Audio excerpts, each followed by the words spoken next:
പ്രിയപ്പെട്ടവരെ നോക്കൂ, കഴിക്കുന്നത് വർമ്മയാണ്, കഴിക്കുന്നത് ശവമാണ്. അതുകൊണ്ടാണ് അതിന് ശവവർമ്മ എന്ന പേര്. എന്തൊരു പാണ്ഡിത്യമല്ലേ ഷവർമ്മയെ കുറിച്ച്. കഴിക്കുന്നത് ശവമാണ്, കഴിക്കുന്നത് വർമ്മയുമാണ്. അതുകൊണ്ടാണ് ഇതിന് ഷവർമ്മ എന്ന് പേര് വന്നതെന്നാണ് ഈ പണ്ഡിത ശ്രേഷ്ഠൻ പറയുന്നത്. 1800 വർഷങ്ങൾക്ക് മുമ്പേ കണ്ടുപിടിച്ച ഏതോ ഒരു ഗ്രന്ഥത്തിൽ നിന്ന് ഇദ്ദേഹം അടർത്തിയെടുത്ത ചില വിജ്ഞാന ശകലങ്ങളാണ് ഇദ്ദേഹം കേരളത്തിന്റെ നവോത്ഥാന ധാരയിലേക്ക് തരുന്നത്. ശവവർമ്മ എന്തല്ലേ?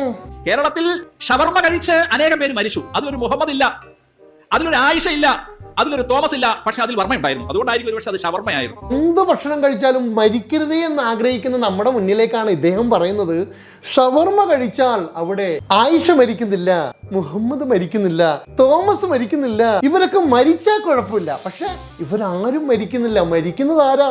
ഹിന്ദുക്കൾ മാത്രം. അതെന്താ ഹിന്ദുക്കൾ മാത്രം മരിക്കുന്നത്? മറ്റുള്ളവർക്കും വിഷം കടർത്താത്ത ഷവർമ്മയും ഹിന്ദുക്കൾക്ക് മാത്രം വിഷം കടർത്തിയ ഷവർമ്മയും നൽകിയാണ് ഹിന്ദുക്കളെ ഈ കേരളത്തിൽ കൊന്നൊടുക്കുന്നത് എന്നാണ് അദ്ദേഹം പറയുന്നത്. ഈ ആക്രാന്തമൂത്ത് പണ്ടാരടങ്ങാൻ ഇത് പോയി തിന്ന് ചാടുന്നവന്റെ പേര് ഹിന്ദു എന്നാണ്. വളരെ ആക്രാന്തമൂത്ത് തിന്ന് ചാവുന്നതും ഹിന്ദുക്കളാണ് പോലും. എന്ത് അഭിമാനത്തോടെയല്ലേ അദ്ദേഹം ഹിന്ദുക്കളെ ഓർക്കുന്നത്. അഹങ്കാരം പറയല്ലോ. അതിന്റെ കുറച്ച് ഭാഗങ്ങൾ കണ്ടിട്ട് എനിക്ക് എന്നോട് തന്നെ ബഹുമാനം തോന്നിട്ട് ഞാൻ കുറച്ചേരം എഴുന്നേറ്റ്